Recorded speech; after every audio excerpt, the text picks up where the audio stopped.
Hi, thank you so much for joining us today.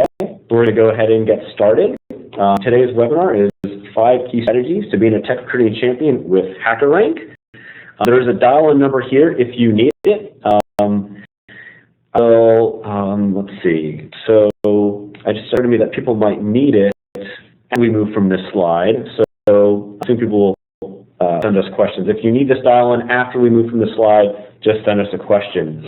Also, if you're on the phone conference, please go ahead and mute your phone so we can avoid background noise. Alrighty, so let's go ahead and get started. The agenda today, we're going to do some quick intros, and then we're going to do a quick HackerRank 101. We're going to get to the meat of our webinar, where, as I said, we'll cover the 5 key strategies to being a tech recruiting champion with HackerRank. And at the end, we're going to do a live Q&A. If you have questions you would like to ask, you can enter them into the Q&A question box through WebEx. We answer them all at the end of the Q&A. Some of you have already submitted your questions via SurveyMonkey, and we will answer those as well.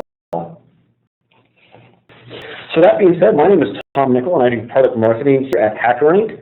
And I'm going to do some brief introductions on HackerRank so that for those of you who are not familiar with the HackerRank platform will understand what we're talking about. When we get to the star of our show today, Linda Condon, Head of University Recruiting at Pure Storage, she's going to be sharing all of her tech recruiting strategies with you as I go through the brief 101. And as I mentioned before, if you have questions throughout the webinar, please type them into the Q&A box, and we'll get to them when we get to the Q&A at the end of the webinar. So first things first, just a little bit about HackerRank. HackerRank at its core is skill-based tech recruiting. As you all know, for all of you tech recruiters, you know that you're always looking for top tech talent, and also know that it's not always that easy to figure out which candidates are truly good programmers and which are not. So HackerRank sets out to solve that problem by giving you a platform that allows you to actually proactively screen your technical candidates. And the way we do that is through the kind of like the 3 tenets of tech recruiting and hiring. The first is sourcing. The way that we'll help you source is through our very passionate community of developers. There are over 1 million active developers on the HackerRank community right now. They come to take our code challenges. It's really what our platform is based on. If you're not familiar with code challenges, is basically a programming challenge that coders come and they solve online. They're auto-scored, they're a lot of fun, they're very interactive, and they can compete in contests on our global leaderboard on HackerRank.com. It's a great way for them to learn new programming skills, new domains, or fine-tune and sharpen their existing programming skills. So the way that you can source engineers through the HackerRank community is through code sprints, basically an online hackathon, where thousands of coders will come compete on the same code challenges at the same time, and then any programmers who opt in, their contact information will be shared with our Code Sprint sponsors.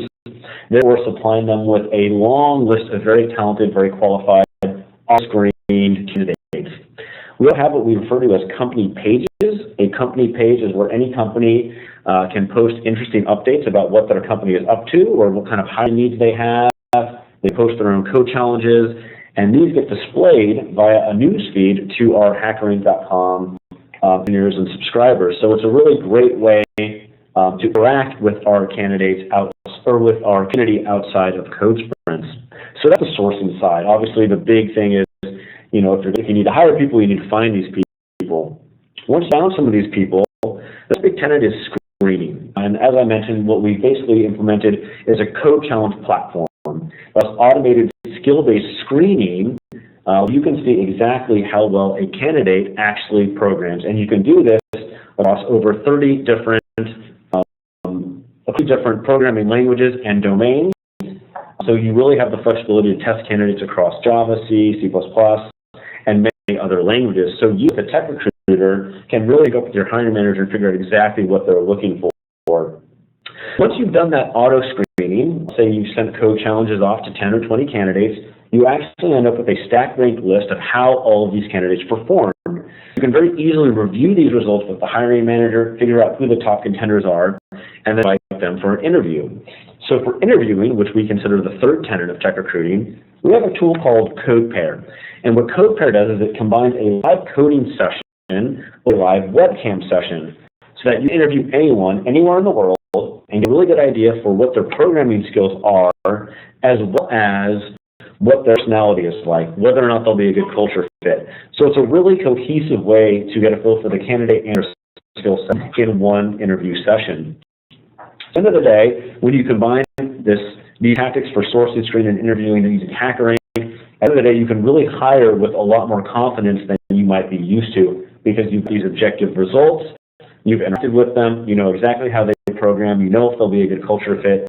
So these things really add up to data-driven tech recruiting, which gives you the power to hire with confidence. That's kind of the HackerRank 101. I promised I would be quick, and I'd like to stay true to my word. So now, as for the agenda of what's to follow, now that you've kind of got a quick briefing on HackerRank and what we do, we're going to begin our little discussion with Linda Condon here. She's the head of University Relations from Pure Storage. We're going to chat a little bit about her 5 top strategies for being a tech recruiting champion with HackerRank, and we're going to do the Q&A at the end. And as I said, if you have questions, please feel free to type them into the Q&A box as we go along, and we'll answer them at the end. So without further ado, thank you, Linda, for joining us. It's a pleasure to have you. It's a pleasure to be here. Awesome. So we're going to dive right in. The first strategy that we're going to talk about is communicating the value to tech recruiters. So why don't you tell us a little bit more about what you mean by that and how you implement that strategy? Well, as a technical recruiter, I don't know about anybody else on here, but I've been inundated with companies that are trying to sell tools that are going to change our world. And usually it's a no. When I look at a tool, I'm always trying to determine, like, what is the problem that I'm trying to solve, and is this going to be a cost-effective tool to use? So we met with HackerRank at my previous company. We had just started our university program with a few problems that we needed to solve. One of them is we had a very high volume of applicants in our recs, over 1,000, and that was just at the beginning of the season. We also had very limited resources and a clock that was ticking in a very competitive market. So our first season, it was funny, right before I met with HackerRank, literally the night before I met with them, there were 3 people on our team, and we had one that we were going to had over 1,000 applicants in it. And we were all on at the same time until midnight. So you can see each other pinging and pinging. We were going through resume after resume after resume. And so the next day when we got the demo for HackerRank, it immediately hit me like, wow, this is a tool that I think we could really, really use to help us with our volume. And so it's with a few different problems. First of all, it would give us, sometimes we weren't having to review all of these resumes at the same time. And a lot of times with university students particularly, the resumes aren't always that different because they don't have a lot of experience. So that's going to be one thing. We weren't going to have to play God, so to speak, and miss somebody that could potentially be really good but not have a great resume. The main objective that everybody's trying to solve is how can we reduce the number of interviews per hire. That's something that is also very appealing to our engineers. Candidate experience to me is one of the key elements that I feel this tool has been able to help us with. And that is because now we've got a huge rec full of applicants, and now we can reach out to them and essentially have every single one of those people participate in the first round of interviews.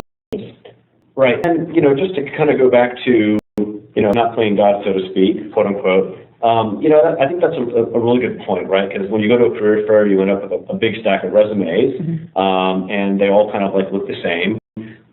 So what was the process like before HackerRank? Like, how would you even have gone through, let's say, 200 resumes that all kind of like look the same? What the previous process, and in what ways have HackerRank really like expanded that and made that better?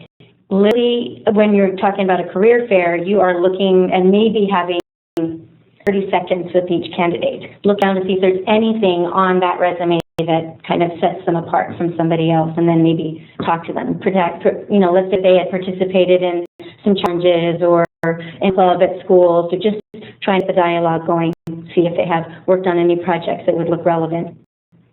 Limited information. Right, limited information, and there's only so much they can showcase, and they're not super familiar with like how the tech recruiting process works. They might not even know what to put on their resume to stand out. But then, like with a tool like this, In terms of the tech recruiters, they've seen a lot of like time savings with something like this. Oh, absolutely. If you're looking at going through resume by resume by resume, now you actually have a tool that you can send out to every single applicant, give them a deadline, and have take a challenge, and then at the end of it, you know exactly who your top candidates are. The criteria is set by the hiring teams. So if you've got an interview team, you gather them together and say, what skill sets are you looking for? Let's create a challenge that will essentially take place of your technical phone screen. And that actually is, I think, a nice segue into our second strategy. Obviously, I think there's a lot of value to be had for the tech recruiters. So what about the engineers? How do you get the engineers and the hiring managers kind of on board with something like this? Well, I'm so excited after my first demo with HackerRank, and I thought it would be a breeze to kind of show this to our engineering staff, but it turned out to be a little bit more challenging than I thought. Engineers, it always is. I went to our head of engineering, and I asked him to give me a group of managers that would be able to kind of look at a demo and decide whether it was a good tool. So we called our first meeting, and we sat at a big table, and within the first 15 minutes, we realized that 4 out of the 5 managers in that room did not believe in technical interviews. And the HackerRank representative, Jay, who was there, it was his first day, and I had no idea. So he had his work set out for him. But I still really believed in this tool, particularly for the problems that we were trying to solve. So I asked Jay to give me a few weeks. I talked to a few more engineering managers, and then I got a group of managers that I really thought would be the right people to have in the room. So I think it's key to make sure that you've got the right people in the room to make the decisions. So the next meeting went really, really well. We did a demo. They had questions that they asked, and then we got a group of engineers that were willing to put together a few challenges and test them out. And so once we had that, we were good. Okay, cool. I mean, I heard this a lot, that engineers and hiring managers in particular are some of the hardest to get on board with this. We've heard about some of like their former processes, right? Is it about like they have a process they think is going to, there's no tool that could possibly be better than their process? How do you position against kind of like thinking like that? I've seen both, because I've seen some teams that actually don't have a great process. And if you're an interviewee, you know when you go into an interview and are asked the same question by 3 different people, that's not a well-prepared interview team. Right. So I've seen that happen. Absolutely not where I am now. And actually, even in my previous company, that didn't happen very often. But we all know that it does happen. If you've got a tool that essentially is that allows an interview team to put a challenge together and have the candidates take the challenge, and then it shows you who the top talent is. Then when you have your interviews, your next round of interviews, you're able to go in and see how the applicants answer the questions, and you can have an interview that is more comprehensive. You can say, Tom, you ask why the candidate answered the question this way, or Bob, you look this way, and Sally, you ask the candidate this. So you can actually go in very well prepared for this candidate. Very cool. And I've heard stories where, the engineers are actually the most reluctant to adopt, HackerRank, and now once they saw the data, they require it. They mandate it, and they've had it, they can't live without it, basically. Once you get over that hurdle of kind of showing them the data, they have to be led more than told in a lot of ways. I think one of the key parts that has been helpful for us is the fact that I've had to do this a lot. I've asked your team, I've asked HackerRank to come in and meet with a group of engineers. So perhaps we have a new team that's just starting to build out a challenge. You have solutions engineers that are able to come and help them out. In fact, we had Vivek, your founder and CEO, we had him come out and talk to some of our engineers last week. They were worried about if there were any limitations that were going to hinder them from kind of creating the challenges that they were looking for. And immediately, if it wasn't something that was already on board, Vivek was already saying, okay, we have it down and we're going to see if we can work it. And I've had that luxury for the last few years since I've been working with HackerRank, I don't know how many times I've gone in with an idea, can you do this, can you do this, and man, you guys deliver. So it's been great. Awesome. Okay, let's segue to our next strategy. We've covered tech recruiters, we've covered engineers, so what about the candidates? How do you find is the best to position this properly with candidates that they're excited? So there's a few different parts. I think the main key point here is that you don't position it as a quiz or a test. People aren't too inclined to want to take a quiz or a test. So if you present it as a challenge, particularly when you're talking about engineers, because they love challenges, then that's half the battle. If you look at how applicants apply now online, they really feel like their resumes are going into an abyss that they're never going to be heard from again. You end up, just waiting to see if you're going to get an automated response. But let's say your automated response gives them a process to say the first part of the interview process is to take this challenge, which was prepared by our interview team. And if you take that, then okay, well that's one more opportunity for me to be considered. So I think that's from an industry side. When we're out on campuses going to career fairs and we're talking to candidates and telling them that every single candidate is going to have an opportunity to be considered for the role and that we have a challenge for different roles, they get it. So that's there. So since you have, obviously you have multiple roles that you're hiring for, what happens if the candidate takes multiple challenges or applies to multiple roles? Does that have impact on other things that they've applied for, or how does that work? No, I think that's another part of the beauty. I mean, when we talk to candidates, encourage them to take the quiz. Whoops. What did I call it? I called it a quiz. We encourage them to take the challenge and let them know they can take as many challenges as they want, and that really we're only going to be looking at the top performers for each challenge. So they like that. And also, one of the things that we've been saying is that it gives them great insight into how to prepare for the next round of interviews if they move forward. So it's on how it's presented. Got it. So they apply for 3 and they do horrible in 2, but they do really well in another. You guys don't care that they didn't do so well in the other 2. As long as they did really well on that one, then they're all good. Yeah, I know, and I had a few examples at my previous company where we had engineers that took multiple challenges and ended up scoring higher in challenges that they didn't think they would. And they got hired for those positions. And they came in and said, I was so surprised. I took 5 challenges, and the one I did the best on is the one I thought I wouldn't do the best on. And they ended up being very successful. So it's almost like it helped you find coders who had like more of a natural knack for things that they hadn't practiced as much for, and they almost did better with the prize ones. That's definitely cool. Well, it's kind of like you're a candidate and you're looking at a job description. Is that job description really going to show you everything, all the insights on the role? It's different than if you're a hiring manager, is a resume going to show you all you have to offer as a candidate? Right. So this kind of bridges that gap. Right. Do candidates ever have any objections to this? Do they ever say, I don't want to take this challenge. I don't have time for this? Yes.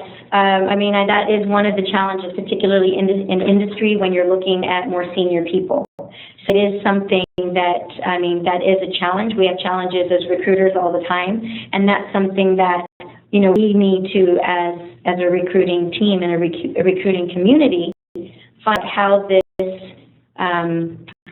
something that we can present as a win-win for people. I think it's easy for university students because they're used to taking challenges, they're used to being online, they're used to actually taking tests.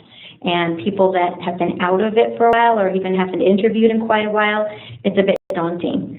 So that's something that we need to, as a recruiting community, again, kind of ease those fears, and that's how we present it to them. Right. And one thing that occurs, and I don't know if you've done this or not, but it seems like most coders who are passionate would probably rather take a programming challenge than scribbling stuff on a whiteboard, right? Like, if they do get an interview, it seems like they'd rather be doing what they love versus whiteboarding or theory questions and things like that. So when senior level guys kind of agree to do it, at the end of the experience, do they have positive feedback? Are they glad they ended up doing it that way? I haven't worked with any senior level people that have done it, so I'm just going to put that right out there. I can tell you we've got very positive feedback from any of the students that have been using it. And I think part of that is because they knew they were getting considered where they might not have been before. Right. And at the end of the day, it's fun. You know, it's the gamification of coding. It's a big thing right now. So they can apply for jobs while they compete and like win. Like they can do so much more there. Yeah. Where it's just there's so many more angles. Awesome. Okay, I think that's great that we were able to cover the tech recruiters, the engineers, the candidates. So let's a little bit more about growth. I know your fourth strategy is start small. So tell us a little bit more about what you mean by that. Well, first example was, being with a small group of engineers, get the right people in the room to make sure that they're on board with the tool. Then one of the things that we did is we had them create the challenges. What was really cool, we actually had a meeting that was recurring. So we had, I think, 3 or 4 different teams that were building out a challenge. They'd go out to their teams, they'd come back, and they'd share it with the other team members. That helped each other grow, and it kind of pushed some innovation there, which was really great. And then we had them send the challenge out to their team members. See or any red flags, anything that they needed to take care of before we actually launched it to our candidates. So that was another good piece of advice. And once we were using the tool, it sold itself. So managers, they started seeing the benefit of this immediately. Then they started talking to some of their peers, and then they wanted to use it. And then very quickly, those same managers that were hiring university students went to use it in industry. And I've seen that happen, in more than one company. I actually had a colleague of mine that had been reviewing a bunch of tools, and HackerRank had been one of them. And we were we meet on a regular basis and share best practices, and we were talking about tools. And I told him that, we had just started using HackerRank, and I was really excited about it. And he said, I think we were looking at that, but, we didn't move forward with it. And we started talking about how great it was. He went back, and they started using it. And they started using it like we did at university, and within weeks, industry wanted to use it. Now they're one of your biggest customers. So, yeah. No, I think it's definitely, no one wants to be told what to do. Most people want to learn what is a better way or a better process or all those sorts of things. So I think it's definitely pointed to pick a very targeted initial team that can be successful with it, let other teams see how much more successful they're being, see the benefits that they're reaping, and then they'll just want it naturally. I think that's actually a great segue into the 5th strategy, which is tied to this, which is let it grow organically. And you kind of touched on this a little bit, but I know you have some more awesome tips for how you can take that seed and watch it grow very organically within an organization. I remember the first time I was listening to the demo, I was excited about the possibilities that this tool could open up for us. We were just at the beginning parts of building program and process, so we actually had this as our strategy for hiring, which was great. But I saw other benefits. So you mentioned briefly about code pair. Code pair means that, well, first of all, look back. So let's say we actually broke your system the very first time we sent out our HackerRank challenge at my previous company. We sent 500 challenges out at once, and that hadn't happened before. And so all of a sudden, the system was wondering what the heck was going on, and they had to stop it. And we had the vet come in the next day and say, "Wow, okay, here's what we did. Here's how we fixed it. And here's what we need to do moving forward." That's when I knew we had the best support ever. I remember writing out our first challenge at 2 a.m., looking at tech support, and Jay was on the other side going, "Hey, Linda, let me walk you through it." Or Vivek was on it another time. Little did I know I was waking them up, and they were just responding immediately. So, for reference, tell people who Vivek is. Vivek is your founder and CEO. That is correct. So you have a very responsive team, which is awesome. Up to the CEO. Up to the CEO. In fact, I was on last night with him until 12:30 a.m. But quick here is we not only had a challenge that we were trying to, or not a challenge, we had a problem that we were trying to fix. We also had non-technical roles, and I was trying to figure out how we could use the tool for non-technical roles. So a few early asks that we had for this tool was, how about giving candidates the ability to upload a project that they feel is relevant to the role? I had daughters at the time that were going through college applications, and there's always something that they wish they had been able to say in order to be considered, and they just were always disappointed they didn't have that opportunity. Well, what if you did? Well, now you're saying, here's my resume. I'm going to take your challenge, but in addition to that, I've been working on this Linux project for, 6 months, and I'd really like you to see it. I think it's really relevant. So students, when we presented that to them, they were really excited about that opportunity. We also were looking for marketing roles. So now we had an opportunity for certain questions that we wanted to ask about experience. Did they have Marketo? Did they have Salesforce? Do they have, any tools that we thought were relevant? But we also allowed them the opportunity to upload writing samples or links to any of their websites, anything that they felt was going to be helpful in presenting them in a more rounded way than just your typical resume. No, that's a really good point, because for those of you who don't know, HackerRank supports obviously code challenges we solve in code, but we also have multiple choice questions, things like that, upload, project type quite. So it is a good opportunity to get that extra skill set. And, even the thing resonates even with me. I remember I did a lot of computer science projects in college, and at the end of the day, I was basically the only one that knew about them. Yeah. Because you end up getting a grade, and that grade goes in your report card, and that grade is reflected in your GPA. But the GPA is about as deep as most people ever see. Yeah. Whereas it would have been so cool to include my honors project or these other class projects that I did. You could really step into the code that I'd written as a student, instead of it just kind of being lost on floppy disks, for those of us who remember those. So I think that's a really great point. And I would imagine, do you get candidate feedback who kind of say, thanks for letting me represent myself as more than just a resume? Yeah, absolutely. And we get to see that the most is when we're talking about it at career fairs. So we have a lot of face-to-face with students. So that's been good. Also, for when we hire them, when we have new hire orientation, we definitely have been getting positive feedback from them. So it's exciting. The other things that I'm excited, like I know some companies will post a challenge like on a monthly basis on their website. So that's also fun, and it brings people to your website. Another thing I'm looking forward to doing is setting up some challenges between schools, maybe rival schools, computer science departments, and so the sky's the limit. Yeah, so I think competition is kind of like the nature of HackerRank.com. So I think how the UCLA kids and the USC kids compete, for tech-oriented jobs, only that much more interesting and intriguing. Yeah. Very cool. All right, well, I think that pretty much covers the 5 strategies that we wanted to go through. So we're going to skip ahead to the Q&A now. So what we'll do is we'll go through the questions that have already been asked by a SurveyMonkey first, and then we will also go through the questions that you asked by the chat box. So the question that was submitted online is from Jamie. She mentions that most tech people obviously are not actively looking for jobs. So if a company limits itself to sourcing those job seekers, the pool can be a little bit small. So, Linda, do you have any special tactics to reaching out to people who are not actively seeking a job? Actually, yeah. I think really how HackerRank started was with a community of people that were looking to do challenges, and then it evolved into a recruiting tool. And one of the things that was recently launched was your company pages.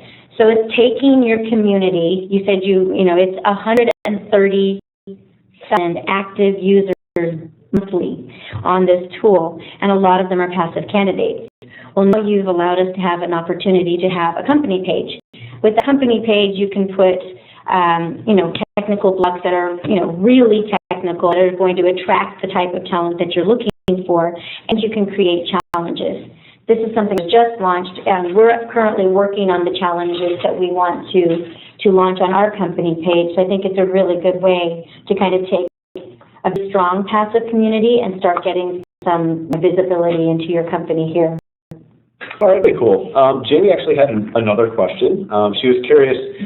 Lately, there's obviously a very heavy emphasis on recruiting women, minorities, veterans. How do you think about reaching out to these demographics? What tips do you have for that? HackerRank is a really excellent resource for screening candidates, but the creativity, that's going to have to come from the hiring team. But, we talked about why not going and setting up maybe a challenge between 2 military bases. That would be one way to get some rivalry going, and a good way to get, some stability there. Another thing that, maybe you could do is sponsor a meetup with a particular demographic. There's lots of women in technology meetups that you can do. You can sponsor one, at office, and even create maybe a challenge during that time. The point is, you now have a tool and a support team that allow you to be creative, and we haven't been able to tap into that as much because we've been so bogged down just looking at resumes.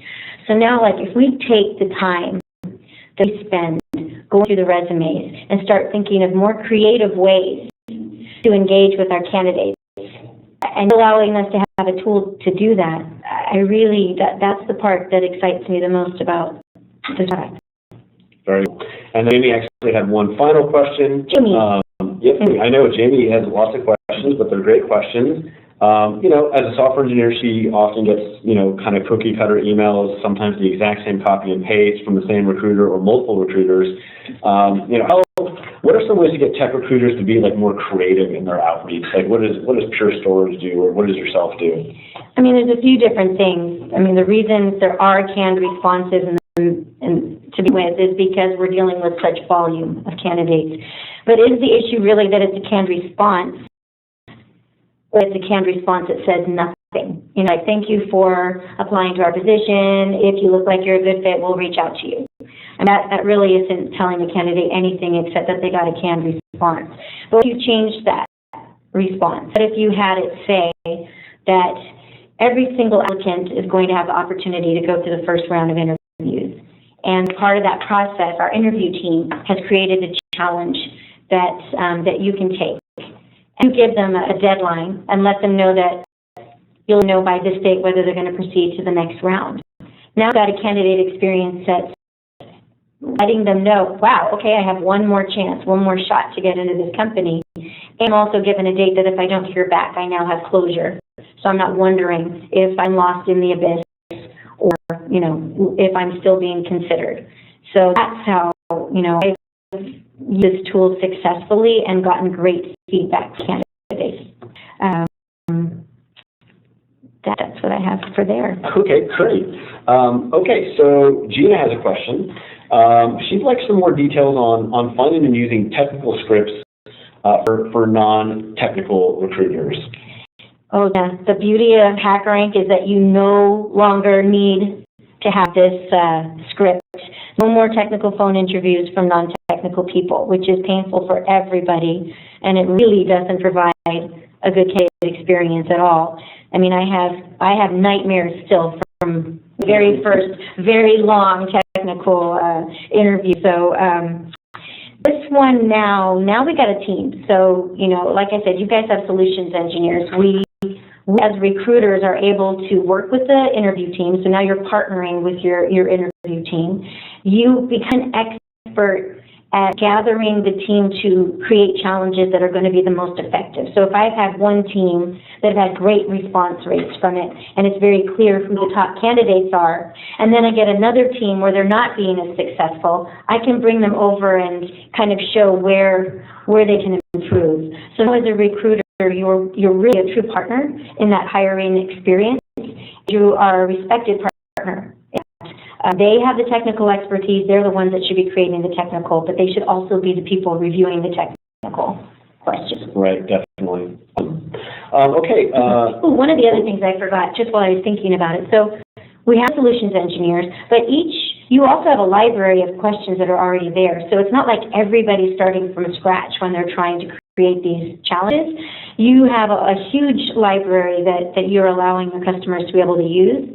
And then once our team, this is something one of the asks that we had that were able to provide us, is once we started building a lot of our own challenges, we were able to have our own library of questions. So we had other team members coming in. They didn't have to reinvent the wheel. They were able to go in and take some of the other questions that were already vetted and use them in their challenge. Right, that's actually a great point. I don't know if I touched on that during my HackerRank overview, but we do have a built-in code challenge library, thousands of questions for people to pick from, or you have the ability to write your own. You can name them exactly to a role or a domain you're looking to hire for. Okay, so Sashish has a few questions. How do I figure out at the shortlisting stage, which I assume is kind of a stack rank stage, whether the person has done, quality work or not? That was the challenge that I had faced that I had mentioned, where we allowed people to upload a project. So I think that was one way we were able to help kind of differentiate it. But really, it's the immediate thinking in real time. So if you send out, let's say you send out 50 challenges at the same time with the deadline of wait, you know immediately who the top 5% are if the challenge is done well. That takes the guesswork out of the recruiter's requirements, yeah. And then along those lines, he was also curious how to distinguish whether someone is exceptionally good at his or her work or not. I think the quality of the challenge questions are really what's key here. And that to send the questions out to your team members first to make sure and see how they stack rank. I had one example where a team didn't do that. They sent out a challenge to 100 candidates and 50% got top score, 4% got mid score, and the rest kind of choked. But it's like you still now don't have a very clear bar of who the top 5% right. is. So you need to kind of go back, make sure that you've got like you want a few easy questions, moderate questions, and then the difficult questions. They're going to be the differentiators. Right, because you definitely want a broad range of scores. You don't want half at the top and half at the bottom. Right. I mean, it should be quite simple to look at the results, and the bar should easily be identified based on the results that you get from that first send out. And I mean, so I think these are two good questions. You cover in conversationally with these candidates to get a feel for maybe how they're going to do on the challenges. So you need, as a recruiter, you need to determine whether you're going to talk to your candidates before you send the challenge out or after. So we had talked about, like, if you set up an automated email, an effective automated email on your ATS that kind of goes through what the process is going to be, then you only have to reach out to that top 5 or 10%. And that's when you're able to go in and do your pre-close.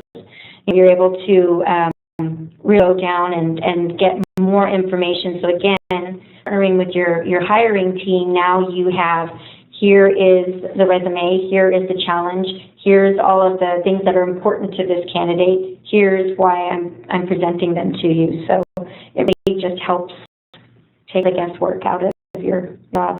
Excellent. Okay, Frank has a question. Where can I find the talent that's currently working in freelancer mode? I assume that means you're just looking for freelance programmers who don't really have a full-time gig.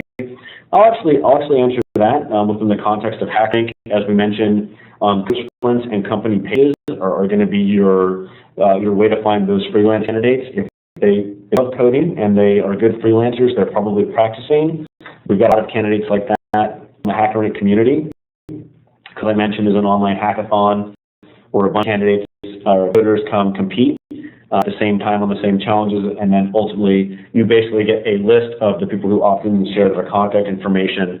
Freelancers would almost definitely do that. Or company pages, anyone who's following companies on the HackerRank community, maybe they don't want to be a freelancer, maybe they do want a full-time gig, so they're following a few of the companies on HackerRank.com to see when they post job offerings or challenges, trying to get a foot in the door that way. And we've heard a lot of candidates who have actually done that.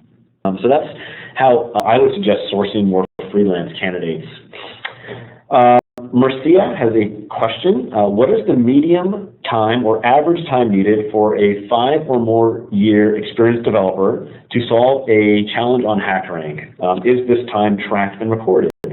So the guidance that's always been given to us by your team has been to set a time limit of about 45 minutes to an hour for each challenge. And then challenges, doesn't matter what level it is, the challenges should be geared towards the graphics that you're looking for. So whatever level you're hiring for, the types of challenge questions should be geared towards that level. Make sure, that's one thing that's really important before I forget, is to make sure that you let your candidates know, whether it's in that email or when you're telling them, that it is a timed challenge, and that as soon as they click on it, that's when the clock starts ticking and they don't get another opportunity to open it. So that's really key. So it is recorded, to answer your second part of the question.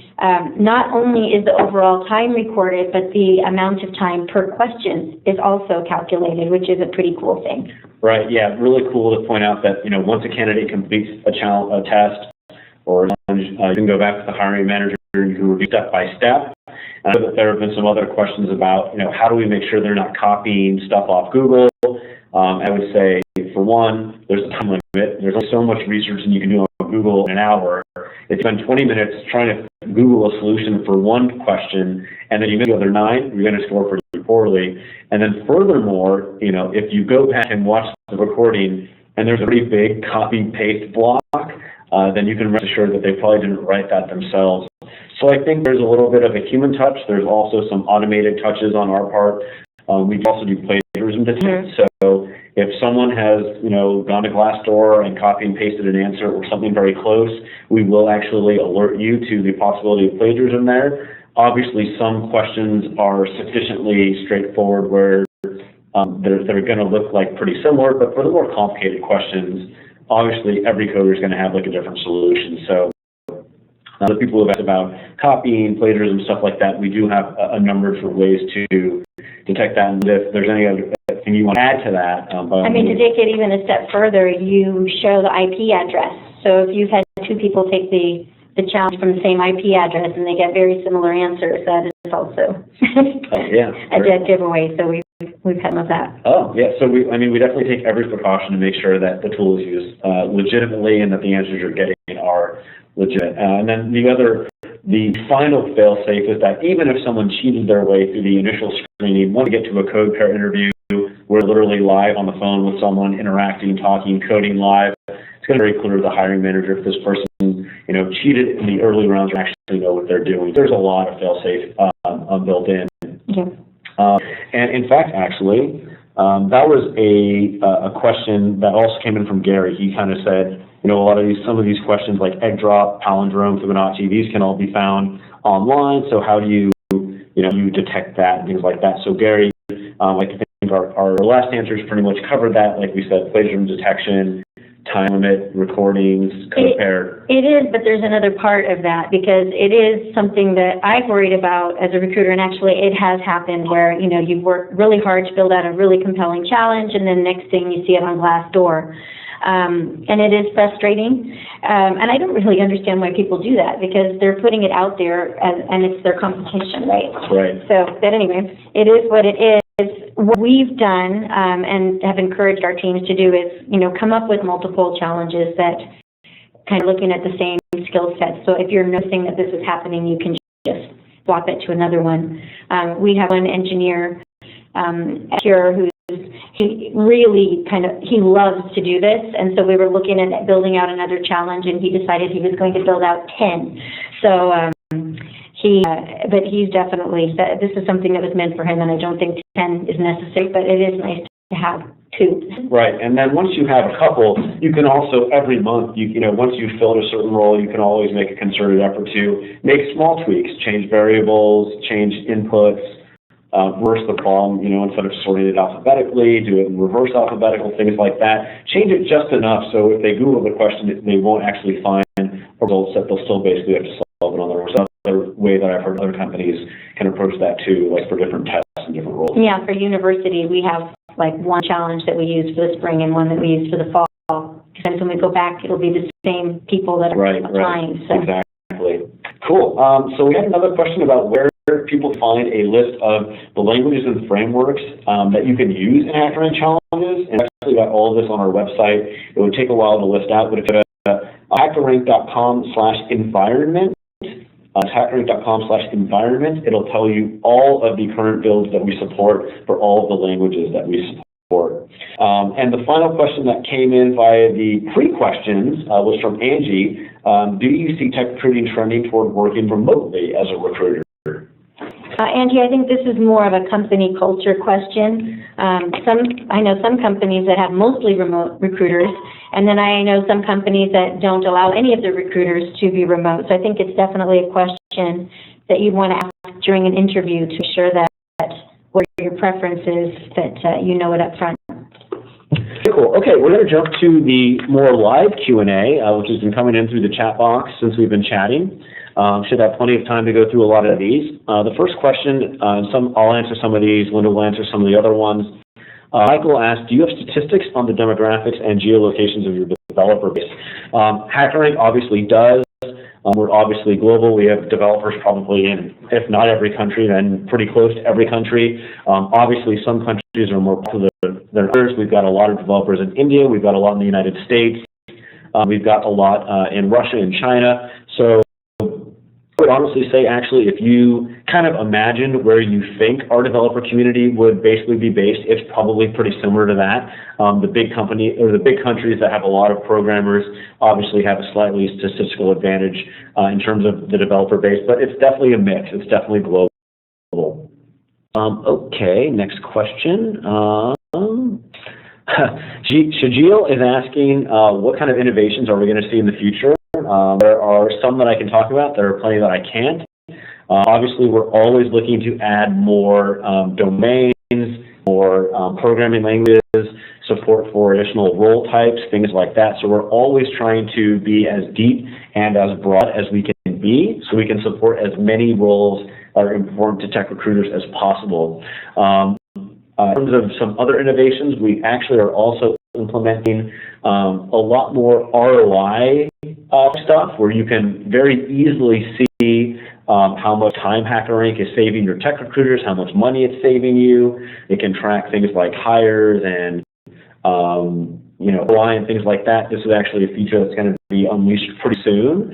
That's not as much as I can talk about publicly. All other stuff is a little bit more private. It will be coming out soon, so stay tuned. I have to say, I get pinged by you coming to me and saying, hey, we have this new cool feature, way more than me coming to you and saying, hey, do you think you would be able to do this? It's funny because I've gone to our engineering team quite a lot in the last 6 months, and they're like, another feature, something else? And it's like, yeah. So they're very proactive from that perspective. It's great. We definitely try. We definitely want to keep innovating. Innovation is a big part of our company culture here. We want to make sure we've got best product, best platform, and we always want to make sure we're well ahead of the curve. Yeah. Michelle is also asking, how long do the HackerRank challenges typically take? I'll let you take that one. Typically 45 minutes to an hour. I think that's the rule of thumb that you guys have given us as guidance, and I think that's worked out well. Yeah, I think just to like a slight appendix, you can actually basically define how long you want to give a developer to take the code challenge. It's not something we dictate. So 35 minutes to an hour is definitely the norm. There's some circumstances where there's a little less time, a little more time, and in a few cases, some people don't even have a time limit. I think that's rare, but I have heard of that as well. Yeah, and then, if we're talking about two different types of challenges, so if you have the types of challenges that you're sending out to all your applicants, I would recommend 45 minutes to an hour. But if you're setting up challenges on your company page, you can do whatever you want. You can have them be little mini challenges, or you can have them be like without any time limit and just make them as intricate as you want. So. Cool. Okay, Diara would like to know, can you tell us more about the ability to upload code samples instead of doing a code challenge? I'm leaving that one to you. Yeah, so essentially, I'm sure we've all been on a website before where there's been an upload button where it gives you the opportunity to add a zip file or something like that. And essentially, you can give a candidate that option, and then your hiring manager would have to go through that code, kind of inspect it or compile it on their own.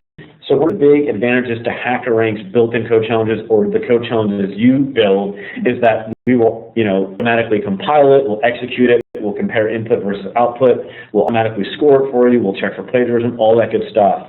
So it's definitely cool that candidates can upload their own code samples if they'd like to, but it does require a little bit of more manual inspection on the hiring manager's part. And then a follow-up to that was any APIs we can use. HackerRank does actually have APIs. There are a few companies who have taken the HackerRank platform and used our APIs to expand it to do some other cool stuff that they wanted to do. Linda touched on this a little bit. There are obviously plenty of non-technical roles that people hire. We've got a few financial firms that are also using this to test MBA candidates on multiple choice business type questions and fill in the blanks. We also have applicant tracking systems like Greenhouse and JobBite and other companies like that who we integrate with using our API.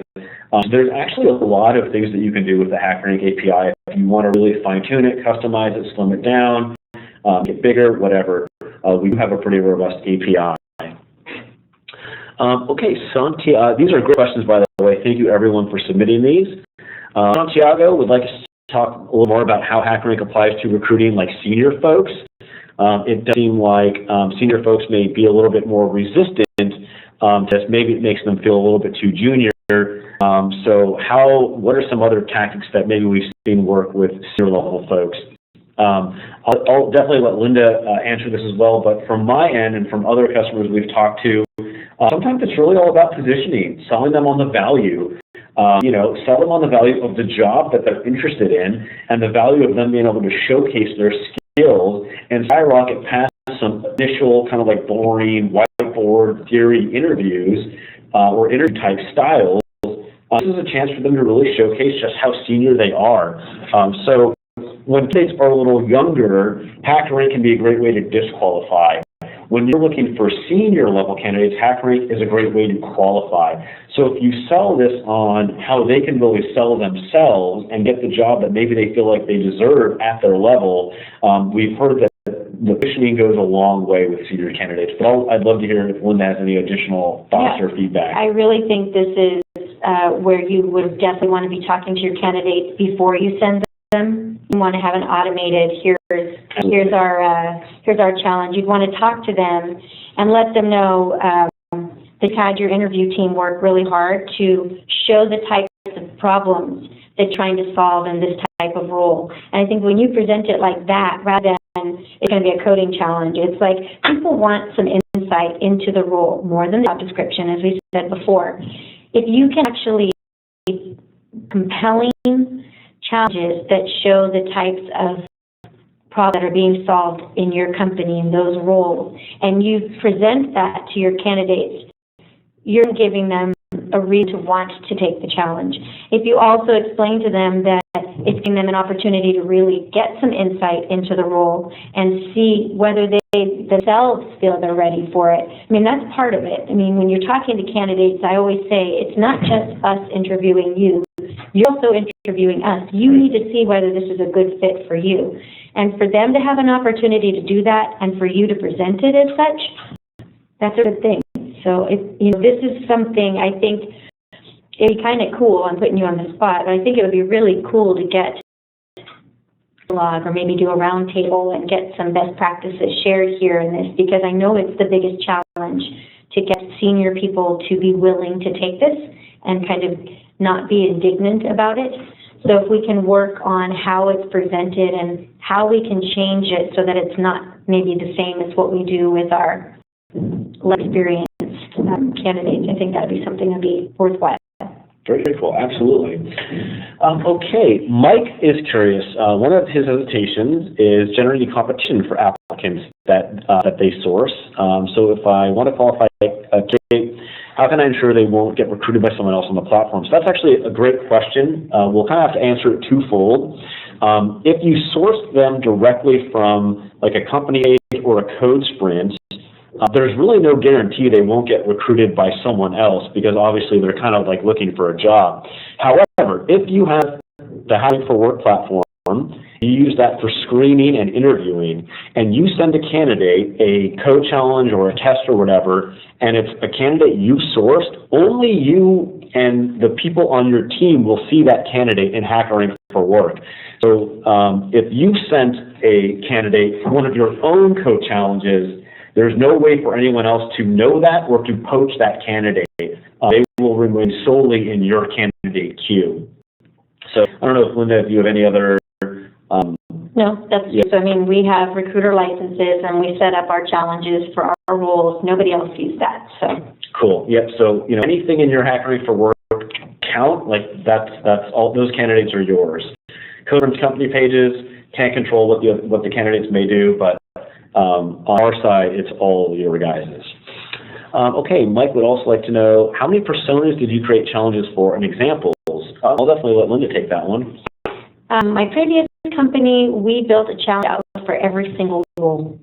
And so that's literally, you go and you do your intake meeting with your manager, you meet with the interview team, you ask them to create a challenge, and once that's done, you post your job, you have your challenge, and that's the process. At Pure, we do things a little bit differently. So we don't have as many challenges. We tend to look we hire a lot of core engineers, so we have many challenges. So we do an interview process once they come on board. It's cool because it doesn't matter what your environment is.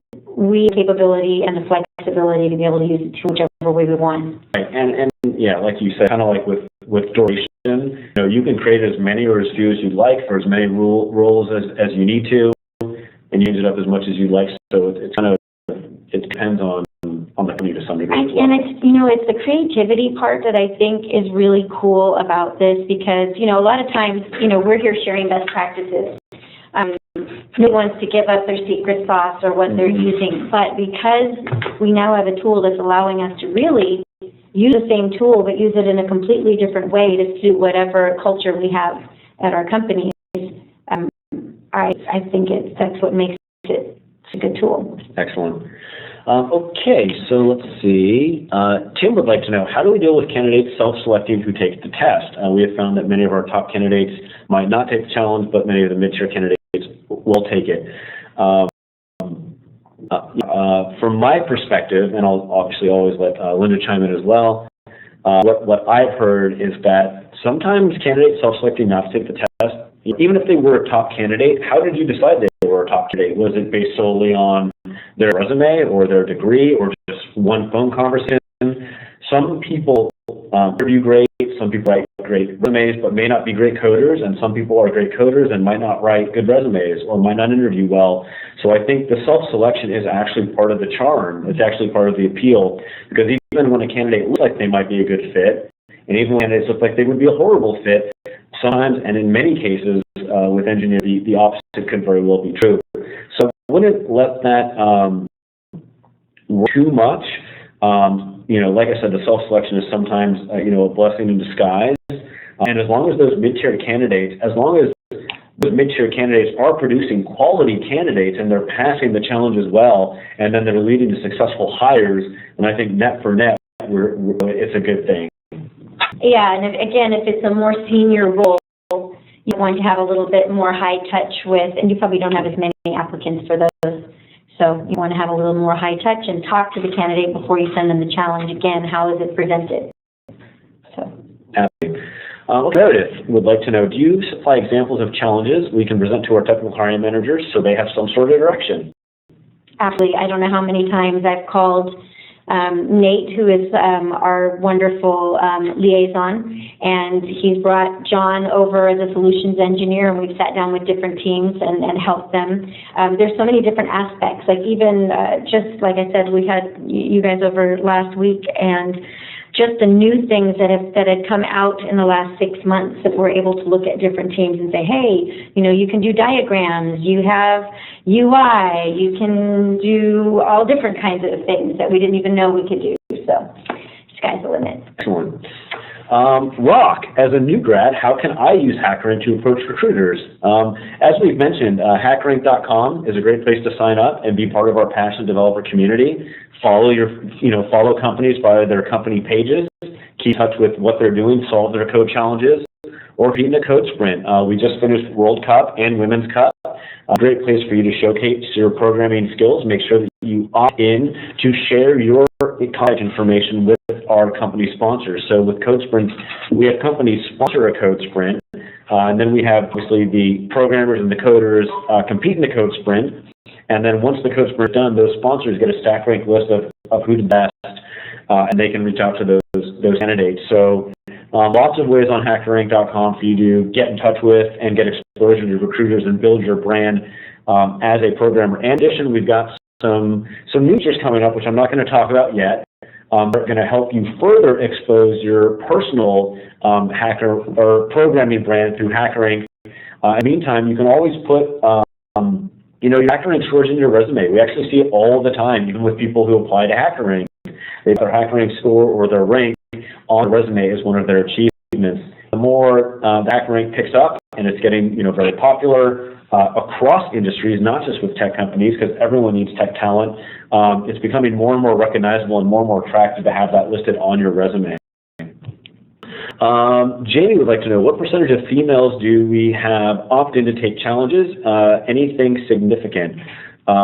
We definitely actually have a surprising number of women in the HackerRank community. Obviously, I would say if we do non-women focused code sprints, we'd have more male participants than female, but we have more female participants than I think people might think. I don't know the exact numbers. And then we also do women-only event. Like I said, we just did the Women's Cup, which is a code sprint only for women. We had thousands of women coders compete in this. We had a lot of great company sponsors.